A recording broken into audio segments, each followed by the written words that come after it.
Ladies and gentlemen, welcome back to the Screen Sermon Podcast. It's the Boon, as always. And this week I'm here with Josh. Josh, welcome back. Happy to be back again.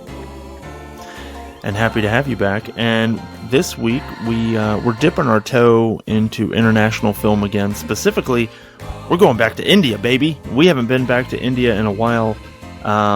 We had a huge groundswell of support through our Bahubali and the RRR video that we did last year, way back when Screen Sermon first started last year. And we kind of stepped away from India for a little bit to look at some international films from other countries. And now we're back. And we wanted to take a look at another Indian film, specifically because at the day that we're recording this is Wednesday, but this coming Friday is National Pizza Day. And so Josh thankfully suggested this film in honor of Pizza Day. We're going to be taking a look at the 2012 film Pizza from director, let me see if I can fuck this up just so royally, Karthik Subbaraj.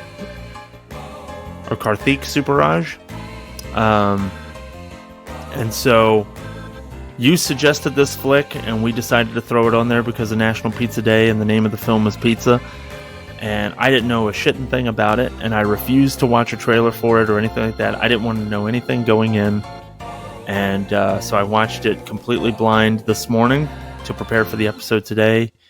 And holy shit, what a flick. So, first of all, what I actually want to know is how the fuck did you know there was an Indian movie called Pizza?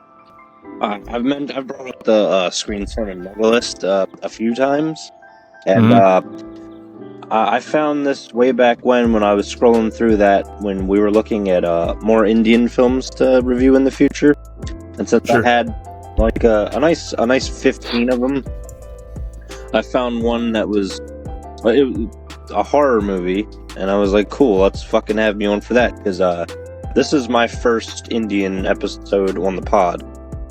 Fuck, you're right. I completely skipped past that concept, but yeah, Cody and I did the previous 3 Indian films that we covered on the show without you. That was when I was trying to figure out my fucking schedule. Yeah, and you know, and SSP was in its infancy at the time, and we were still figuring things out, and we really didn't get to the point where we were legitimately a 3-man booth until, I don't know, maybe 10 or 12 episodes in, and I think we kind of settled into that concept. Yeah, with occasional guests now and then. Yeah, or like occasional rotation of like Cody taking a powder on certain episodes or you taking a powder on certain episodes and stuff like that. But in general, we're a 3-man booth, like during the arcs and stuff like that.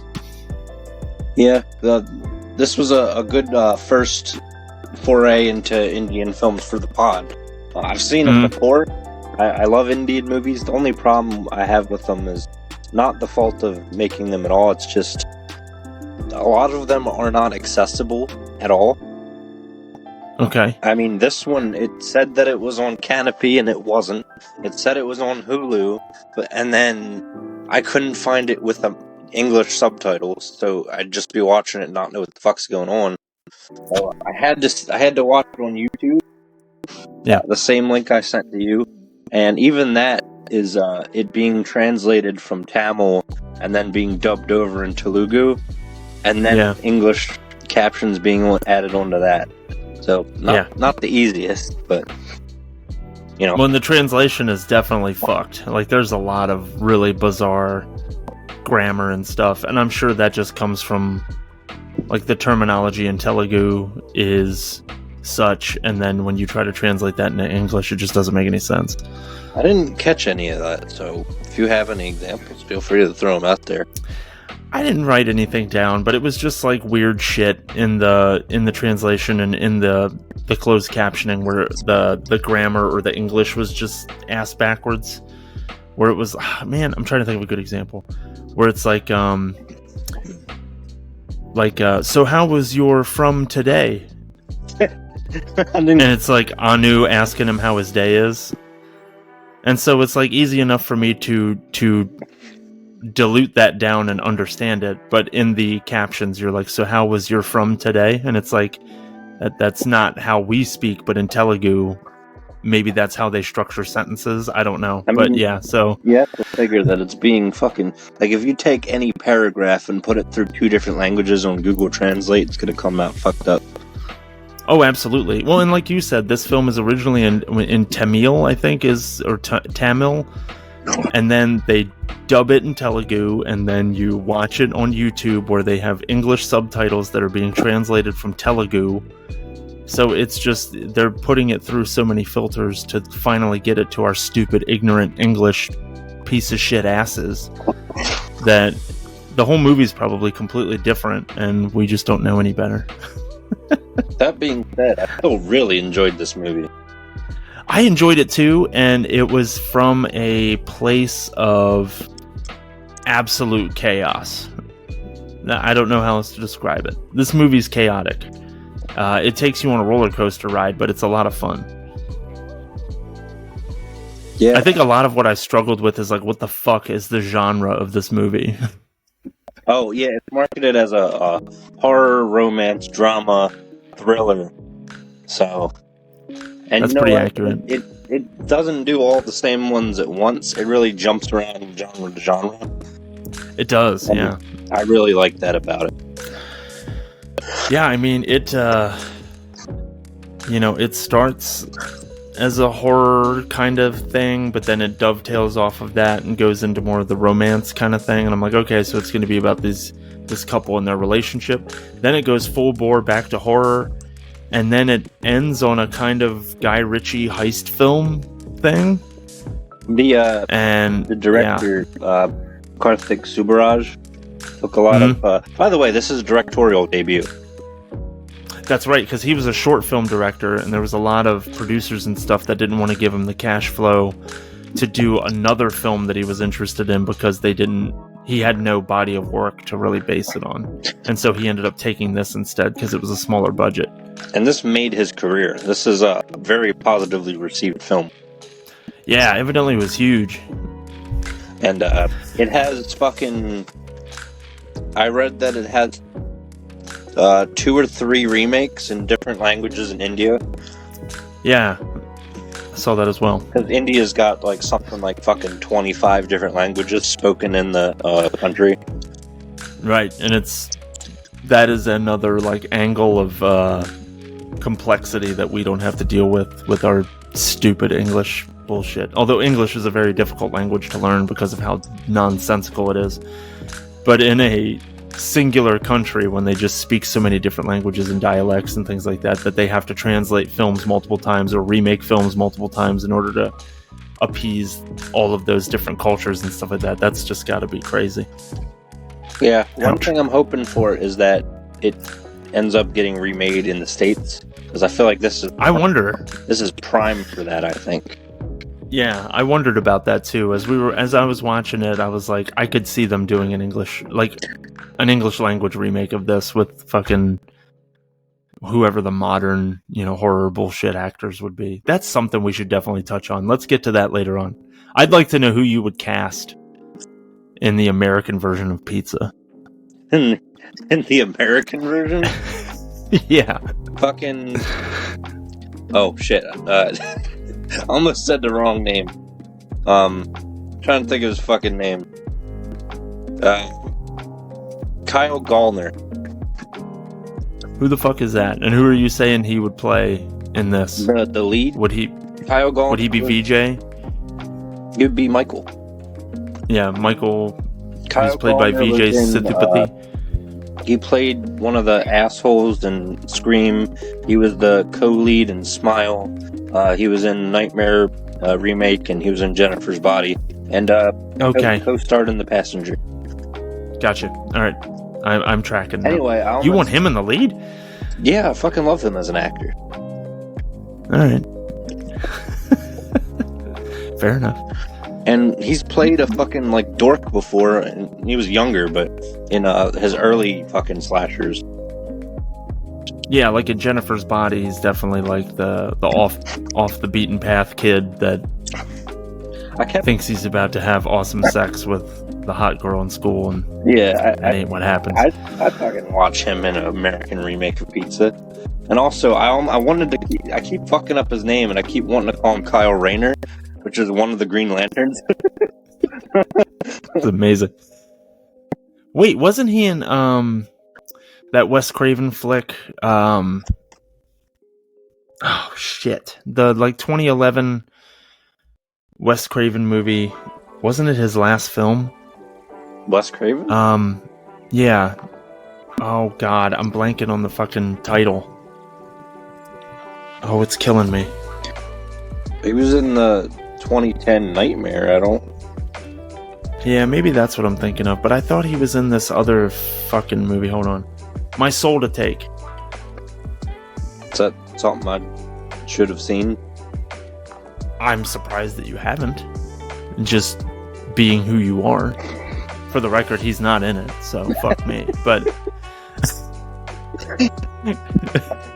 the guy that I'm thinking of is Max Terrio, who I've also seen in some other shit. Who the fuck is this guy?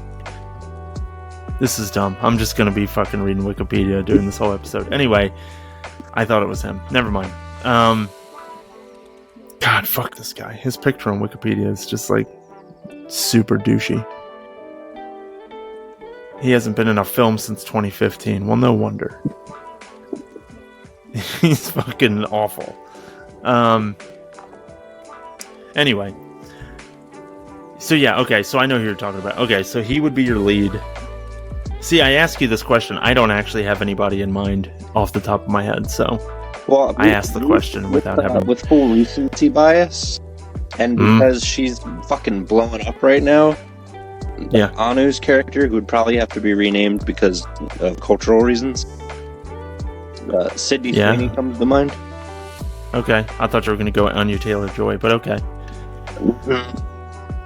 She doesn't really fit the role. I wouldn't mind that, but I think that that's too small a role for her. Yeah. I mean, I'm sure she would do fine, but I don't think she would take that. She would read the script and be like, "Yeah, I'm not in this enough." Although she did play a bit part in fucking Scream 6.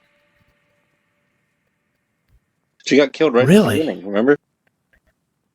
Anya Taylor-Joy? Am I fucking misremember? Wait, no, I'm thinking of You're thinking of what's her name, the Australian gal. Yeah. Fuck. Jesus Christ. I'm too old to do this fucking show. I don't know people's names anymore. Fuck. The babysitter. Yeah, I know her. It's fucking. Fuck. Samara Weaving, I think. Yes. Yeah. Hugo Weaving's daughter, for Christ's sake. Welcome to the We Don't Know Fucking People's Names podcast. Welcome to the show where we just look shit up on Wikipedia. I don't know. I said it from the jump when we were doing a little bit of pre-pro before we hit record. I don't know what to make of this flick, man. Like, it's at one point it very much kind of strikes a lot of the similar beats as, I mean, so like when I watched Bahubali and RRR, like there's obviously like romantic scenes in there.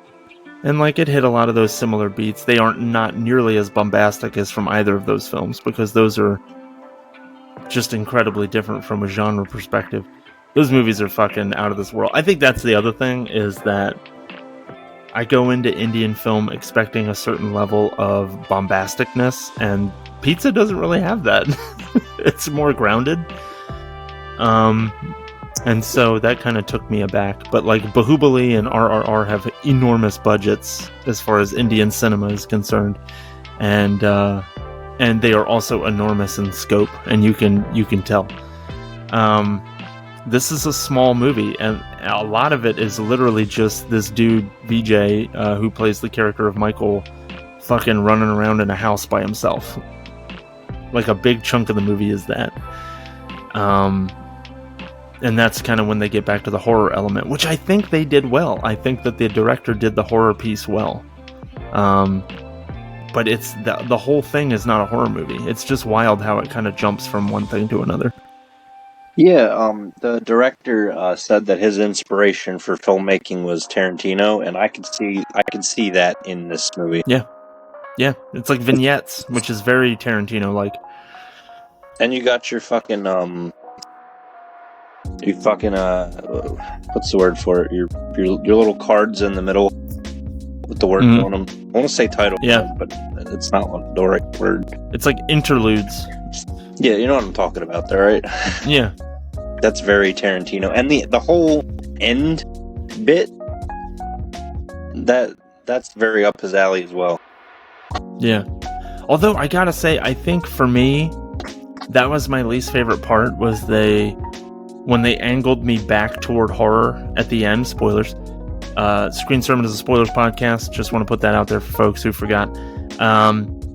They angle it at the end back into the horror element, which I didn't want at that point because they had already explained all the previous horror shit. Yeah, well, fucking the thing with what the fuck's her name? The thing with Nithya and the possession or whatever. Looking at that, that was legit. Like in the context of the film, or are you talking about something else that I don't know? In the movie, she like the whole time he's going on his arc and faking shit and doing all this stuff that you later learn was just a fabricated story. The Nithya stuff with her being possessed by a ghost, that was all real. Right. And it didn't quite hit for me from that angle, because there was part of it where I was thinking, okay, Anu was writing a book, she was writing a novel. Some of it was going to be based on some real life stuff, like the kind of ghost house in the neighborhood, and she was talking about how there were 4 people killed, and she was talking about how there were 2 police officers that were killed there prior, and so it's like this big mystery, and she was basing some of the story around that, and they ended up folding that into his whole narrative about what happened to him and how they were trying to get away with these diamonds that he found amongst his boss's belongings and all this other stuff, this whole ghost story that they create. And so I got all that, and then at the end when you find out that the Nithya thing it's an actual ghost story, like it's real and not just a ghost story, it completely threw me off, because I like the subversion of expectations, where I was like, oh shit, we're like in a full-blown ghost movie in the middle, and then they flip it on its ear and they're like, psych, this is just a story he's been telling the whole time, and it's actually a heist movie where they're trying to get away with the boss's diamonds. And I'm like, oh, I fucking like this. This is like a Coen Brothers movie. And then and then they flip it back again, which I guess I kind of respect it, actually, now that I'm talking about it more. I respect it more because they ended up saying, like, no, we're doubling down. It's actually a ghost story. But it also kind of pulled me out of it. So now, I don't know. I'm kind of torn about how I feel about it. I liked it because, like, he incorporated the Nithya shit into his story, but all the stuff about his boss's daughter being possessed and everything is stuff that he actually witnessed. That was stuff that was just like the fucking beast, the side story that was going on. And then he's about to get away and, eventually go be with Anu. And then he ends up at the house of the fucking, I guess, ghost. I mean, it's really unclear what Nithya is. Yeah, I'm very unclear about that. Because the fact that her grandmother acknowledges her being there, like, hey, Nithya, come out, would imply... Come see the pizza. It would imply that she's a physical entity. Right. So maybe she's still a kid. So perhaps she's just psychic or possessed herself. I think that makes sense. Yeah. She's a kid that's... I don't need to know. Yeah, I don't think it matters. I agree with that. There's spooky kid shit going on. That's all that matters. Here's what I want to know. Why the fuck is this movie called Pizza? Outside of the fact that it's, he works at a pizza shop. I think that's it. I guess it does play pretty centrally throughout the course of the film of just like, he's delivering pizzas. Pizza is the catalyst for him being at the house and the fuck all this other shit. Called, sir? I don't fucking know. You got me. Fucking Matchstick Men. I don't know. Did you pull that Pulling from? some I don't. It's a movie from 2004 or something. That's a random guess as to when that movie came out. Let me double check how fucking awesome I am at predicting years. But yeah, another thing. Oh man, 2003. I'm way off. Just kidding. Just a year. But it was directed by Ridley Scott, which I didn't realize. Another thing that was really cool about first of all, the cinematography in this movie was pretty impressive, especially for low budget. Mm-hmm. There's a few shots where they like take you upside down for a second. Mm-hmm. And also, I like that the color palette sort of shifts when like different to match the tone of the different genres that it hits. So I don't know. Tell me more about that. So when you open up and he's spending time with Anu, and we get into that like romance aspect of the film, everything's very colorful and vibrant. But then when we get into the house, everything seems to be toned down a lot. Okay. And I didn't pay attention to that, but I should have. And then they never go back to that vibrance. They just get toned back up slightly when we're towards the end. Not the very end, but the end when he's in the pizza shop telling the story. Yeah. There's very noticeable shifts in tone via color. And I like the use of it. And also, it randomly, every time there was like a reveal that somebody died, everything went black and white for a bit. So I had a question about that. I thought that was either a cultural thing where they didn't want to show blood, so every time there was blood on screen, they did black and white. Or B, the same reason, but not cultural thing, and it was actually more about YouTube. Oh, I don't know. I have no idea if that was in the movie itself or not. But yeah, I meant to bring that up to you, because it seemed very intentional, like, oh, we don't want to get demonetized or some shit. I don't know if that would happen, but I don't think it's because of, like, just having blood, because he was covered in blood, on his face for a good chunk of the movie. I don't remember that. Yeah, everybody... Was he really? And everybody was banged up because they got in that fight where one of his friends, like, hit him with a rock. Oh, right. And when he's telling the story and everybody's... Because you see there's two coworkers outside, and then the boss comes up, he's like, what happened? And it was like, Michael. And everyone's all bloody and beaten up. Yeah, but wasn't that part in black and white? No. I don't think so. I must be misremembering. I might be misremembering. I specifically remember red blood, so... Well, now I'm confused, because I really didn't... When I was watching the film, I did not take note of those things as in, like, this is a directorial choice. It was more about, like, we are mandated to make these sections black and white, similar to how we are mandated to put the little anti-smoking logo on the screen every time they have a cigarette in their hand. Oh yeah, that started to fucking pop me after a while. Because it would cut to, like, between somebody smoking and then a different scene, and it would flip back and forth. So they needed to have it every time that there was a cigarette on screen. So it just kept popping up during that sequence.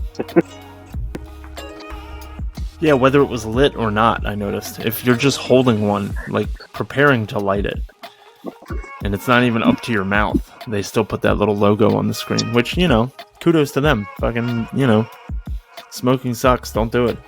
But yeah, so, like I said, this is kind of a weird, amalgamation of genres that they just kind of pour onto you. And in the beginning, I was prepped for... First of all, I was confused because they were doing the whole like Ghost Hunters kind of thing, and when they do the pan back, it's just Anu and Michael watching it together. It's like, okay, I get it, like, and can appreciate that as a little opening segment to explain her interest in the paranormal and stuff like that. And then we just full-blown go into a romance film up to and including after he proposes to her, or after they get married. Actually, it wasn't really much of an engagement. When they do their wedding ceremony in their little house, we just have a montage of them enjoying time together for a good 5 to 7 minutes. Like, it just went on and on and on, and a lot of it revolved around them being wet, whether they're out in the rain or the motherfucking faucet on the sink gets busted and then they're spraying water all over. It was all about them being wet. And I'm sure that's not a metaphor of any kind. It was just they were thinking of how couples have fun. But Jesus, it went on forever. It's fine.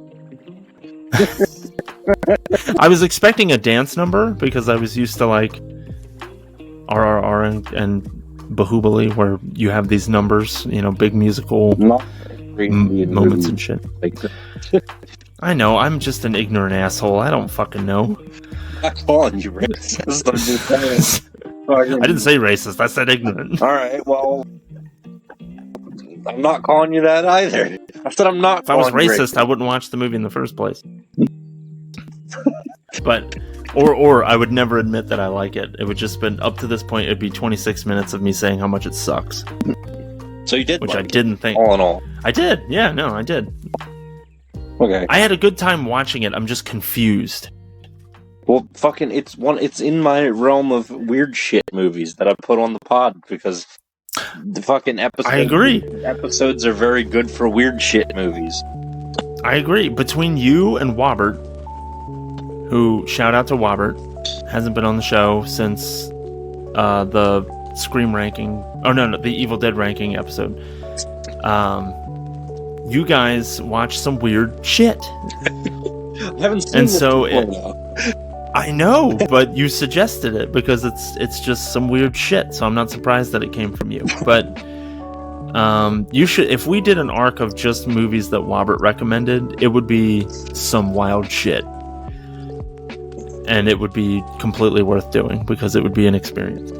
But yeah, I mean, I enjoyed watching this film. Like I said, it was like a roller coaster, but I was thoroughly confused because of all the big genre switching that they kept doing. And I would settle into this concept of like, oh, it's a fucking horror movie. Like, it opened as a romance movie, but it's actually a horror movie. And then when they pull the wool over your eyes and you're like, this has been a heist the whole time, I was like, fuck you. You gotta be kidding me. Oh, that reveal was great. It fucking blew my hair back, I can tell you that. I couldn't believe it. I was like, we just went through this whole haunted house sequence that took up, I don't know, the entire second act. And now we're turning it on its ear again as we're kind of coming down from all that, and we're saying like, nope, just kidding. It's the story I've been telling this whole time for this heist. It's just like, wow, I did not expect that. I like the tonal shift that comes with the Michael's actors acting in it, the way Michael acts and everything. Because Michael's actors goes, yeah, fucking quote me on that. Michael's like a very timid, scared, and confused guy. And, I mean, some of that's actually how he is, because he's called a coward a couple times in the movie. But, after the reveal, I mean, the way the reveal starts is him switching out his, like, phone SIM card or whatever. And he's just like, hey, you there? Like, he cut the shit completely. Because before he's like, oh, no. And I was like, hey, you up? Hey, what's up? Sorry, fucking shit happened. Just to take you just down into the dumps of stupid ass questions. So this movie's called Pizza. They obviously feature pizza several times in this film. Did the pizza in this movie look good to you at all? Yeah. It did? Yeah. Did it not to you? No, for some reason it didn't. I don't know what it was about it. Is it because the Indian... Well, I don't know anything about Indian culture or Indian pizza, but... Yeah, let's say that from the jump. Asterisk on everything we're about to say. I would assume that the size of our pizzas is a fat American thing. So when they're ordering a pizza and they get what we consider like a fucking personal pizza... Right. I figured that was just a cultural thing. It did seem absurd to me. And, power to them, that they only need a personal pan pizza in their culture because they don't overeat like a bunch of assholes like we do. But it seems absurd to me to order a personal pan pizza and then to have to wait for 45 minutes for them to deliver it to you. Also, by the way, anyone listening to this, feel free to fucking comment and call me out on shit, because Oh my god, please do. I'm because down we don't with know. learning about your culture. Indian culture looks fucking cool. Yeah, I mean, RRR and Bahubali, we got some great listener comments to try to explain And some of the thought, yeah, like it was great to hear from people like, well, this is what that means, you stupid ass. And they're of course too nice to say that, but that was me saying it on their behalf. Just like, you're a dickhead, xenophobic American piece of shit. Let me explain my culture to you a little bit in language that you can understand, you stupid. Please continue to do that, because I would love to understand a little bit more about how I'm wrong and about how these things make perfect sense to you, even though they don't make sense to me. I would love to hear it. But and God bless you for not overeating like a bunch of fat assholes like we do. It's great. I'm sure your personal pan pizzas are worth waiting 45 minutes for.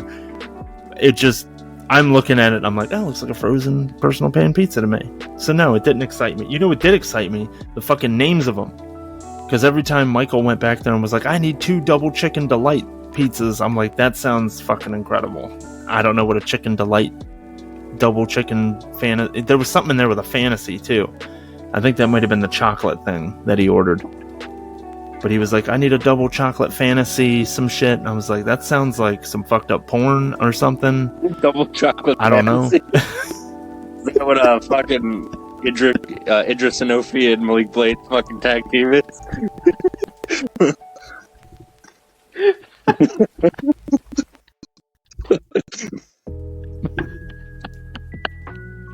God damn it. That's so much better.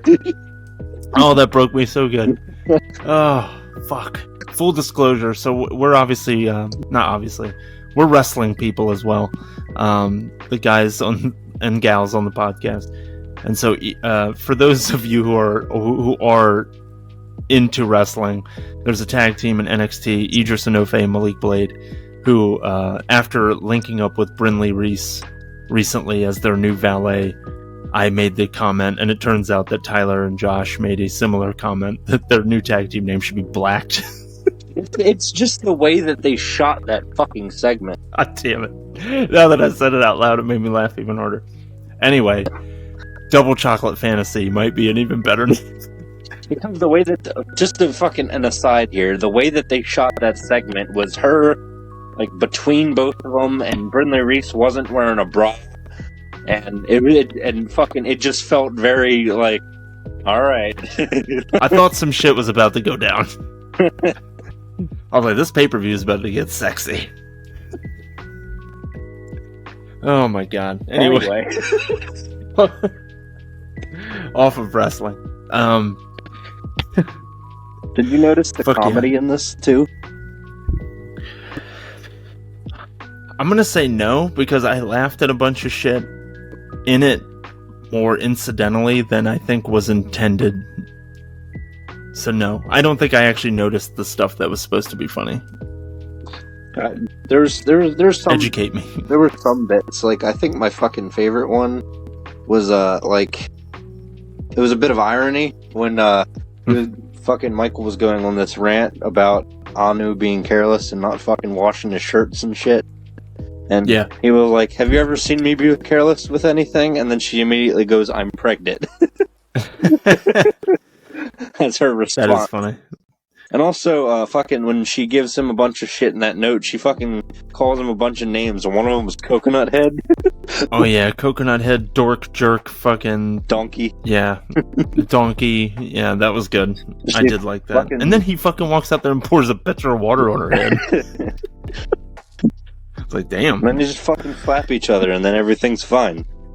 Yeah, and then they make up, and everything's cool. If that was... Oh my god, if that movie was made in America... You'd have to, so in our American remake, which I want to continue talking about, in our American remake of this film, that has to be cut. No, fuck them. They can't slap each other. Don't care. I'm sorry, she can slap him. He cannot slap her. No, I'm gonna double down. I want them to just straight up fucking punch each other with guns. With guns in their hands. I'll punch them with the guns. And it's just another fucking, it's a big, huge cultural difference. Because if you do that, he immediately is no longer the protagonist. He's a dickhead. He's an asshole. He's now a villain in the film, and he's not supposed to be. I mean, I don't. And I'm not. Again, I'm not saying men should slap women, but it's just that's what would happen. It's like, okay, so he's a bad guy. I think it would be fine. Yeah, so she slaps him, and then he hauls off and slaps her. You think that would be okay? You don't think the audiences would turn on him at that point in America? No. I mean, there's gonna be someone's gonna have a shit fit on Twitter, but that's fucking every movie. Well, that's true. So my other argument to that would be, I think it also depends on who is playing the lead. And I don't think your guy is going to be able to get away with it. To Sydney Sweeney? No.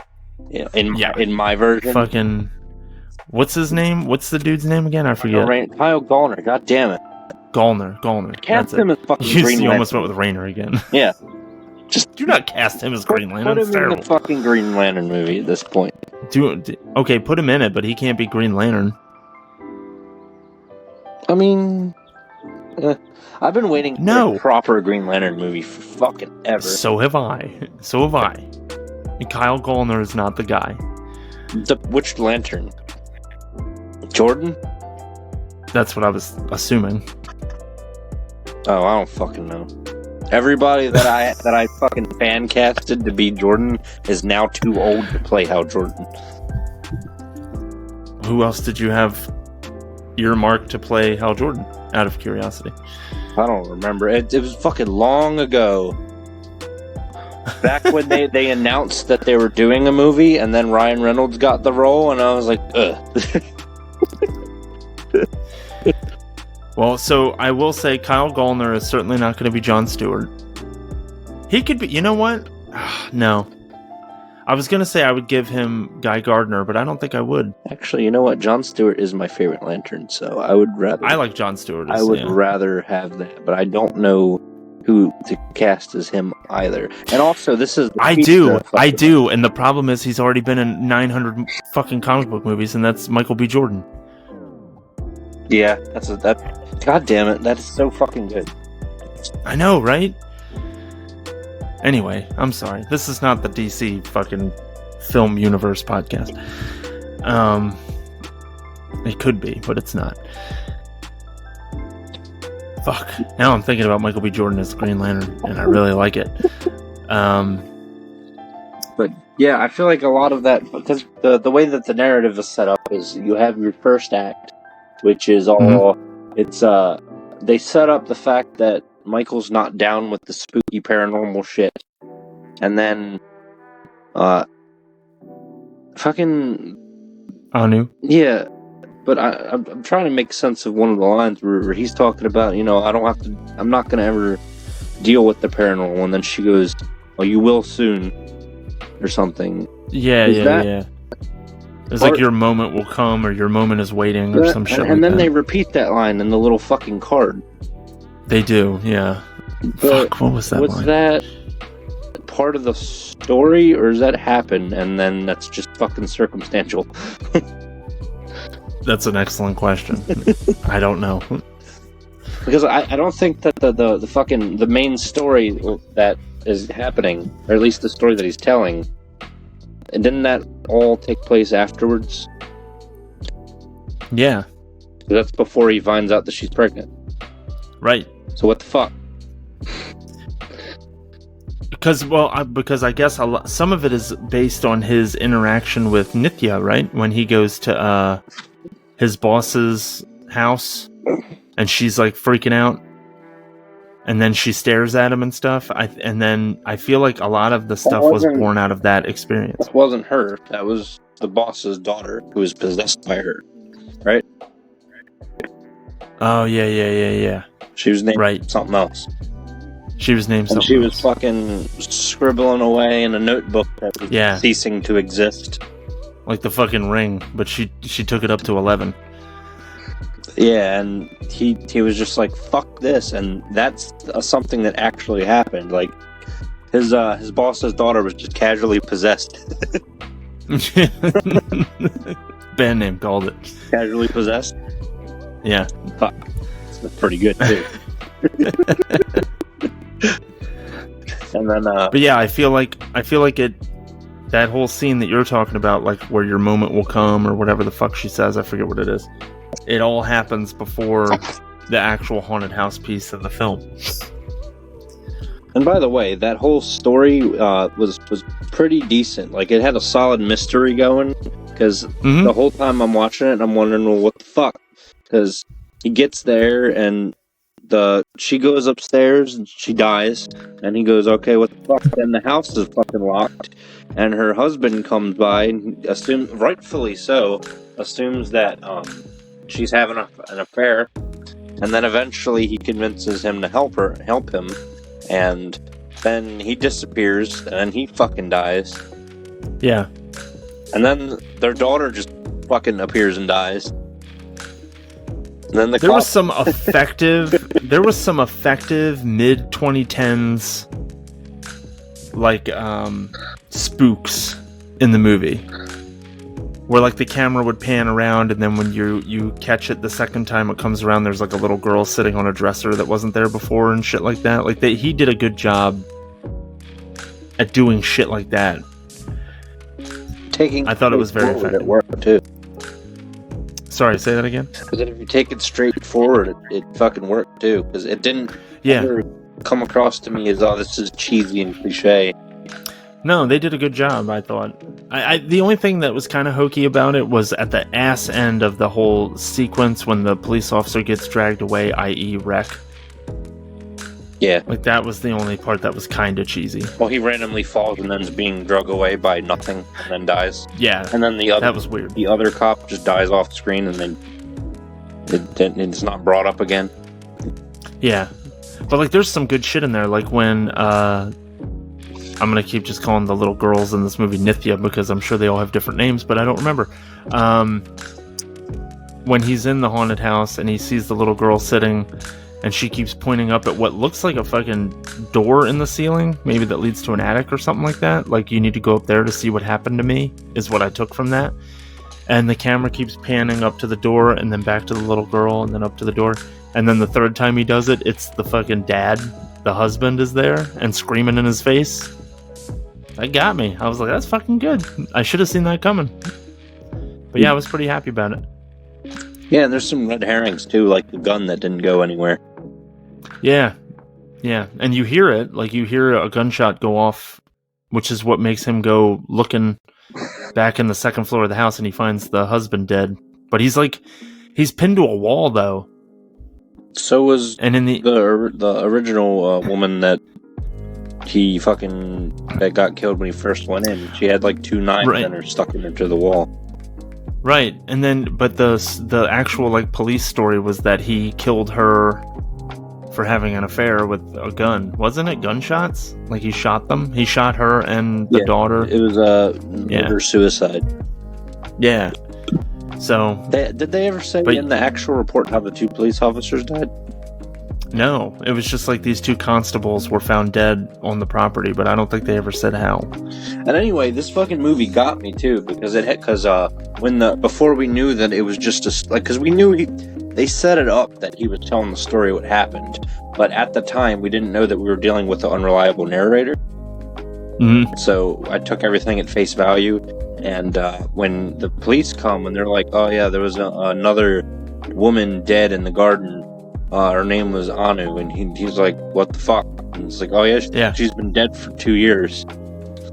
And all signs point to the fact that either she was a ghost or that she was never real in the first place. Yeah. And I bought into that. So did I. I thought they did a really good job with it too, because at first you're just like, oh shit, we're in this ghost story, this horror movie. And then they flip it and you're thinking, this guy's crazy. Because Anu doesn't even exist. And so at that point, I'm already thinking the haunted house thing isn't real, but for reason of just because he's crazy. Only to then find out Anu skipped town because of this whole diamond heist situation, and this whole thing's been a ploy the whole time. I was like, oh my god. Like I said, it takes you on this ride, and it keeps giving you these reveals that I never really got tired of the reveals, except for at the very end where they pivoted back to the horror stuff, where I was just like, I feel like once you did the diamond heist thing, that's kind of where I was expecting it to stay, and I guess that's what I wanted. And so then when they went back to the horror stuff, I was like, but why? I was down with it. For weird. Yeah. And there's 2 sequels. Right. That are and not honestly, sequels. Yeah, they're like spiritual successors, I read. And evidently the second one I have no thoughts or information on at all, but the third one sounds like fun just because it's called Pizza 3 The Mummy. Yeah, and that's of all 3 of them, that's the one that's accessible. Great. But now I understand why, because I remember you were telling me that before, and I was like, why? Why the fuck would the subtitle of this movie be The Mummy? And that was back when you had suggested watching this film for National Pizza Day, and I had no concept that it was even partially a horror movie. And so I was like, why the fuck would it be The Mummy? That makes no sense. Because to me, I remember looking at the poster, and I was like, it's some kind of romance movie where the dude works at a pizza shop.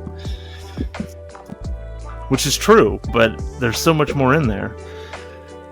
I still don't know what the fuck it's about. And by the way, just to say on the record now, I don't have the Pizza 2 or 3 in the mega list. Yeah. I figure if people want to see it, we'll fucking figure something out. Otherwise, fuck it. That's kind of where I'm at. Like, I would love to just go through and watch the second and third one if we can find the second one. But, like, I would want to know from listeners, like, you gotta watch the rest of the series because the third one is dope, or, you know, whatever. Like, whatever they would say. Because, and I'm also curious, too, and I mean, I have the power of the internet right here, so I guess I can just look. I want to see more of the director's work. Well, and the second one is not made by the same director. I don't believe the third is either. I can't imagine, and I have no reason to think this way, but I cannot imagine a universe where the guy that made Pizza 3 The Mummy. And I have no reason to feel that way, but I don't. The director's like most popular film on Letterboxd is 2023 film in India. That doesn't mean that it's here yet. Called I'm gonna fuck this up. Jigar Panda XX. Fuck yeah. Okay. And okay. Just from looking at the poster, it again looks pretty fucking Tarantino. Yeah.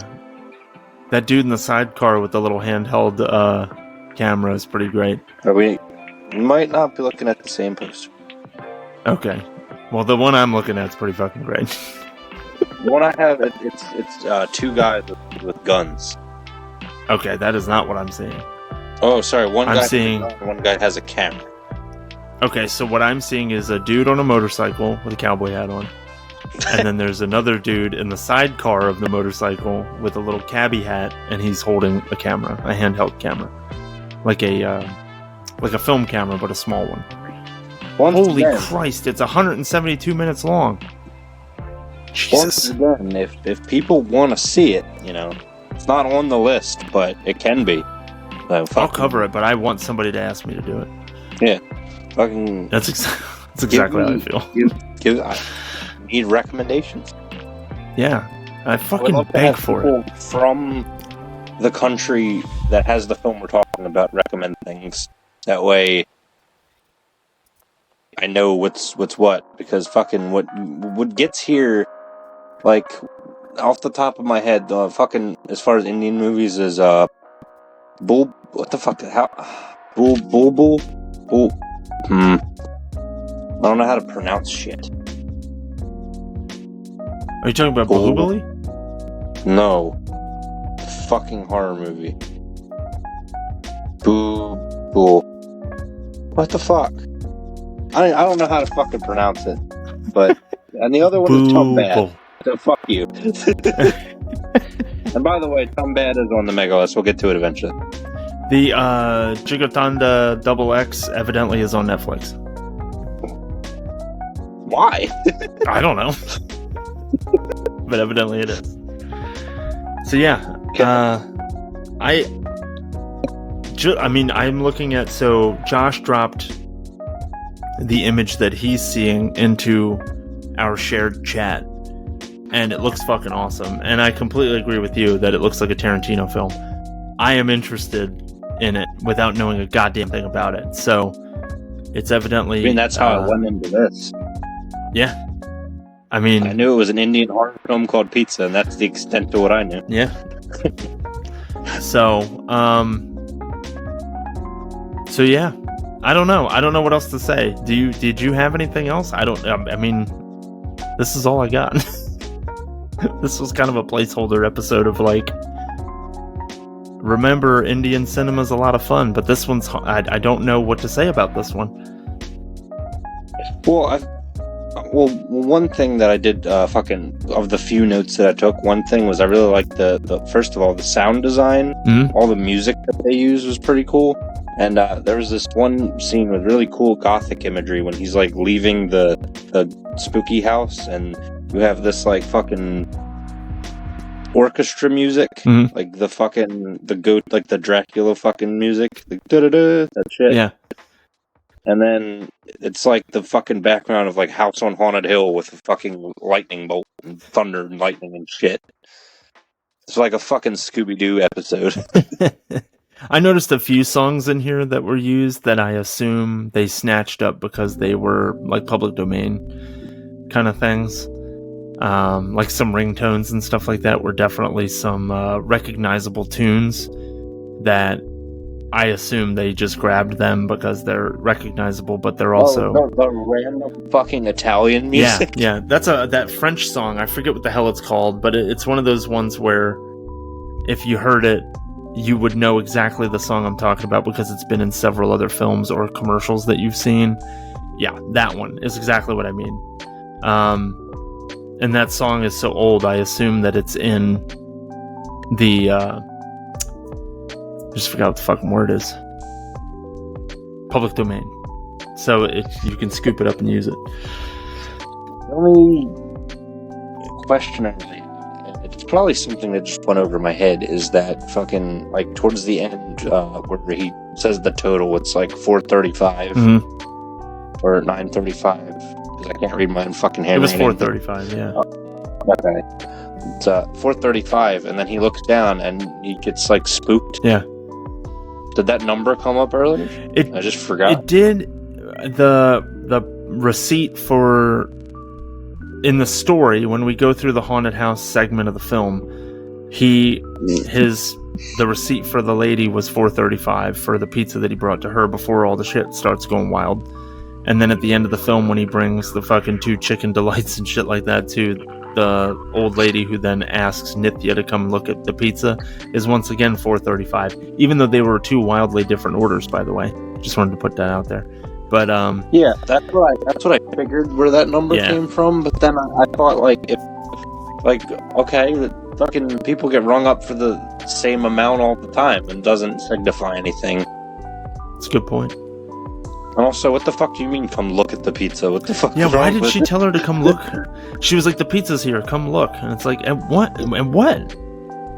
What do you mean? It's the end of the movie. Time for your jump scare. Get the fuck out of here. Just pay the man so I can eat the pizza. I don't want to look at it. I also had fucking the translate did not help me out with like currency exchange rates.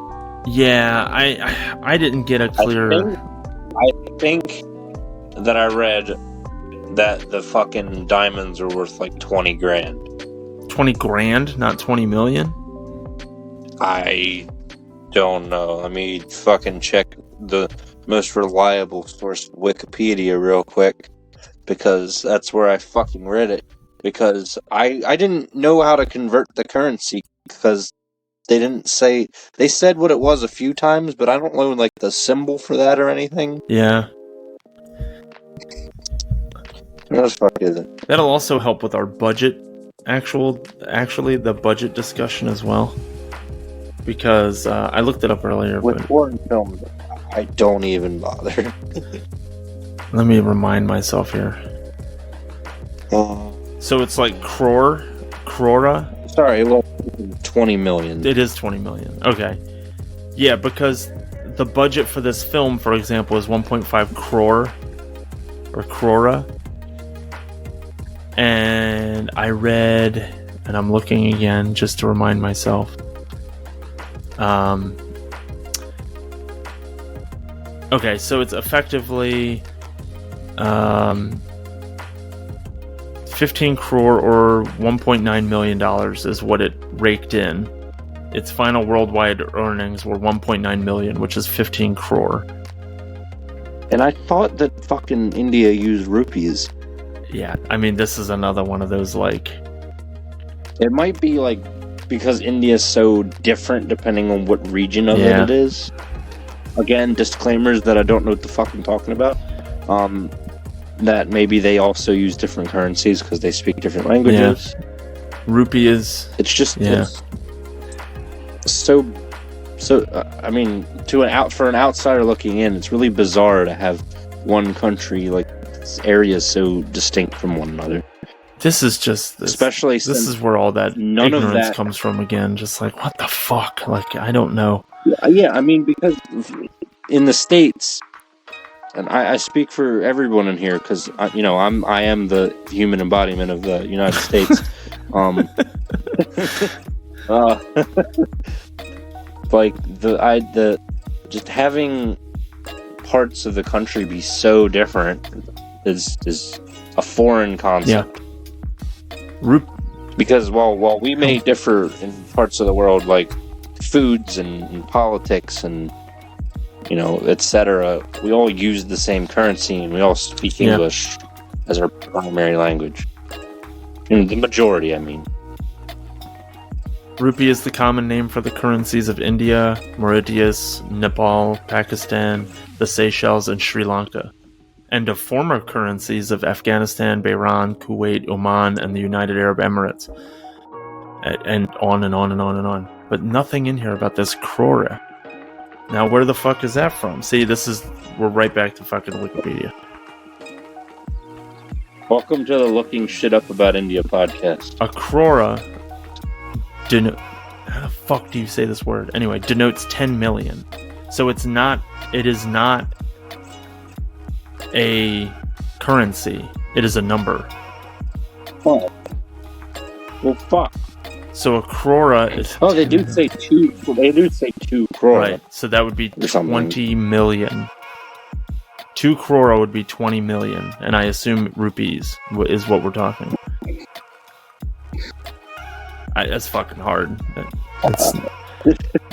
So I'm assuming we're still dealing with rupees. We're all the way back to where we were in May when we were talking about like fucking 10,000 Korean monies. What the fuck? What did we say about liquid? How do you measure the weight of liquid or some shit like that? What the fuck did you ask me? Oh, well, I said something stupid, and then you asked a really funny question where you were just like, "Wait a minute, how are you equating that to fluid or something like that?" And I couldn't answer the question. I was like, "I don't know." I think. And you gave me like fucking a math equation. I think I was like, I think it was something around like, yeah, it's like 400 tons of blood, or something like that. And you were like, how do you give me a tonnage for a liquid? Like, I don't fucking know. I don't know what it is in gallons. It didn't say that. Yeah, because I need volume amounts. I don't need fucking and it weight. Didn't give that to me at all. And I have no idea how to do the conversion.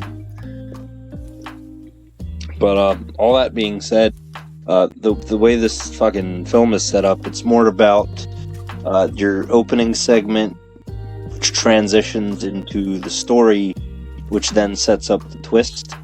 And I feel like the main focus of the film is on the twist at the end. Because the whole middle bit is just a very successfully done, reliable narrator situation, which I really enjoyed. I fucking love when the reliable narrator trope is pulled off successfully, which it was here.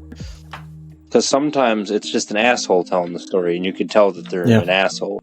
Or it does that weird shit where it's like fucking... I haven't seen this movie all the way through, so I'm probably fucking it up, but if it's like a Fight Club thing... What do you mean? Ain't that... I don't fully know what the fuck I'm talking about, but isn't like somebody in that movie not real? I don't want to tell you. You gotta watch the whole thing so that you understand it more. That's a fucking needs to see. I've seen like bits of it. You gotta watch the whole thing. If it's for the show, that'd be great. I haven't watched it in a while, so... It will be. It's on the fucking list. It's just... the way we have it set up right now is whenever we run out of shit, I just throw shit at you and you just fucking pick from it. That's... Yeah. Or sometimes you don't even pick from it. You're just like... You're like, here's some options. And you're like, fuck it, we'll do all of those. Well, you're like, I haven't seen Terminator. I'm like, fuck that. We gotta do that. You know, and stuff like that. So, yeah. RoboCop is still looming. Fucking love RoboCop so much. But I love Paul Verhoeven, so I'm like, I want to do all of his movies. But that's a lot. Yeah. We have arcs set up. Like, we fucking set up the guy I already fucking forgot the name of that did Spring Breakers and fucking Trash Humpers. I also forgot the name already. I forgot about Trash Humpers as well. We do have a Paul Verhoeven film coming up, though, with Starship Troopers. That's Harmony Korine. Fucking Trash Humpers. And there's like fucking 5... That would be like a 5-film arc. I think. That is not our next arc. Let's just make sure everybody knows that. No. But yeah. Not our next arc, but it's a future one whenever the fuck we get around to it. I mean, we have our next one set up, and I'd like to... We don't have it locked in yet, but we did bat around way back in the September coming soon about doing Wes Anderson. Yeah, and I think that a lot of that revolves around just me needing an education in Wes Anderson's filmography, because I haven't seen any of his shit. Yeah, I haven't seen any of his shit. Talking to Cody and stuff like that, it very much seems like it's surprising to people that I haven't watched a single one of his films. So, yeah, there's a few directors like that. Nothing I could think of off the top of my head other than Wes Anderson, because we were just fucking talking about it. Or I haven't seen hardly any of their filmography, and people that know that I'm a film guy are like, what the fuck? Like, fucking... I feel like the fact that I haven't seen Kill Bill yet, it still surprises me. People. I didn't know that. Yeah, I haven't seen either of them. We should do that, too. If only we had a fucking show that's format was specifically for watching shit. Go figure. That I need to see. Yeah. That's what we call it. Fucking Josh. Better watch. Should watch. Or something. JBW. Better watch before we get pissed. Fucking movies that Josh fucking surprisingly doesn't like fucking Blair Witch and fucking Rocky Horror Picture Show. Those are two that just hit me right in the fucking stomach. I mean, Rocky Horror I get, because that's definitely like a niche thing, and you either enjoy it or you don't, and that's fine. But like Blair Witch, unlike Blair Witch, which I fucking despise, Rocky Horror I think that's the problem. Is it's not even just like you're like, yeah, Blair Witch is just not for me, or like I wasn't the right age at the right time to appreciate it. You fucking despise it. Like you hate that movie like I hate Darkness Falls. I prefer Darkness Falls. And that makes me ill. Witch, that makes me sick to my stomach. Because fucking, first of all, I'm not gonna fucking get into it. Fuck it. I've done this a million times with you. It's not a fucking good movie. Like the marketing was good. And then it was effective. That's it. For sure. That's it. The movie's good, man. Fucking the movie ends when a dude taking a piss in a corner. The movie scared the fuck out of me.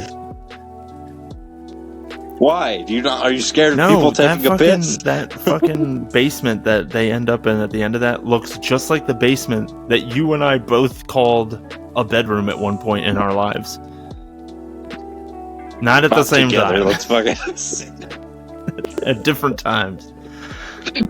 Like, it looks just like that basement. Yeah, well, so if you came downstairs into my former room and saw me standing in the corner, that would freak you out. I'd probably have fucking Blair Witch flashbacks. Look, my argument is one of my many arguments is that fucking, first of all, that movie spawned a lot of shitty found footage horror. That's fine, but that doesn't mean that's not a good movie. And a lot of those shitty found footage horror movies have done what that movie did like 10 times better. I disagree. Agree to disagree. For instance, fucking Horror in the High Desert, which came out whenever the fuck that came out. Well, it's on Tubi. Shout out to Tubi. So, we love that'll you, Tubi. segue me to watch Tubi. We love you, Tubi. Also, watch that movie. It's not like a podcast movie, but I think that movie is Blair Witch but good. I feel like that's a specific challenge that I need to watch that film so that I can give you my opinion. Okay. Off pod, though. I don't think it's... Well, let me fucking... Ow. Let me check the runtime. Because if it's like fucking... I don't remember it being long. Yeah, it's not long. Oh, yeah. Fucking 80 minutes. That's tight. Sorry, 100... yeah, 80 minutes. Well, fucking Easy an hour peasy. and 20. Yeah, I don't, and again, unless people want it to be on the pod, I don't think it's a pod movie.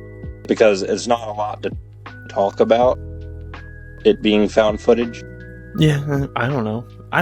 Really? You think found footage movies, you can't talk about them? Depends. Like, the two movies that I really recommend are Searching Yeah, and you Missing. told me about these and you implored me to watch them. I haven't seen the other one yet. You should. They're both fantastic. The first one came out and blew my mind, and then it had a pseudo sequel. It's like a separate story, but a similar story. And I was like, okay, well, they're gonna hit the same beats. And then it did something similar, but it was completely different and fucking blew me away again. Which is why it's still near like top of my 2023, and I swear I will cut that off soon. I gotta look at it. My final cutoff date, because I've been so fucking swamped with different shit, is I'm gonna cut it off before the Oscars. And then because by the time that comes around, they're doing best ofs, and I'll cut my losses and say fuck it. Isn't and not that this is any kind of indication of quality or non-quality. Isn't the dude John Cho? Isn't he in it? That's what I thought. Okay. Yes, I'm sure he is. He's very good in it. Very good in it. Yeah. Anyway, we haven't talked about fucking pizza in like the past 15 minutes. I knew it was going to go that way. We're It's just like I don't know exactly how to talk about this movie except for how wild it is. But let's just do that and then we'll see how it goes. But yeah, that's it. That's pizza, man. I think we could have that. There could have been another 30 minutes to this conversation had we had cultural insight that always we don't have. comes back to bite us in the ass with international films, is that we're not from there, so we just don't know. And so this conversation is just going to have to continue in the comments section or via email, or fucking not at all. And that's just the way it is. But we're going to keep doing it because we like doing it. I'm very happy to have seen this. I gave it fucking 8 out of 10 because, especially for a directorial debut, which I can't get over because, goddamn, there was some fucking techniques in it that were very good for a first-time director. I could tell he was playing a little bit. Like, there was some transitions and things like that where I was like, that was unnecessary. Like, there was no point behind doing that other than just to do it. Yeah, but I like weird shit. I mean, I've said it on the pod multiple times. I like weird shit, so you make weird shit and I'll fucking watch it. I'll watch Fish Piss eventually. I'm not That's surprised. real, by the way. Came out last year. Tara Reid's in it. It's about a fucking, I don't know, it's about a fish monster that you drink its piss or That something. sounds like one Wobbert would be on if we did a show on that. Yeah. It'd be me, Can't you, wait for the Wobbert, fish and piss Brandy episode. talking about fish piss. Oy vey. It's gonna happen. All right, Josh. Do you think that One day. we've covered pizza and then some at this point? Let me just check. Fucking talk about the first act, second act, twist, plug Tubi. What's left? Oh yeah, Watch House, and, and the other. All right, I think folks. we're done. Well, thanks a bunch for listening to this episode, and as always, please reach out to us. We want your recommendations. We want your suggestions. We want your feedback, whether it be positive, negative, constructive, otherwise. I don't care. I just want to hear from you. Know that you're out there. So please comment on this video. You can also send us emails at screensermonpod@gmail.com. Again, that's screensermonpod@gmail.com. You can also find us on X or Facebook, things like that. So yeah, just reach out. We're trying to build a community here, a small one, just to have more people than just, the 3, 4, 5 of us talking on microphone rather. So reach out to us and look forward to the next arc, which will be starting shortly. As I mentioned last week, there's some stuff going on with me and my schedule. So we're just making sure to kind of accommodate things as we need to, but we will make an announcement about the arc soon once we kind of smooth those things out and have a path forward. So, but in the meantime, thanks a bunch again, Josh, for being with me, checking this movie out and chatting with me about it today. Thanks for having me and giving me an opportunity to watch this instead of putting it off Absolutely. until God knows when. And as far as me, folks, it's the Boon once again for SSP, and we will talk to you again soon.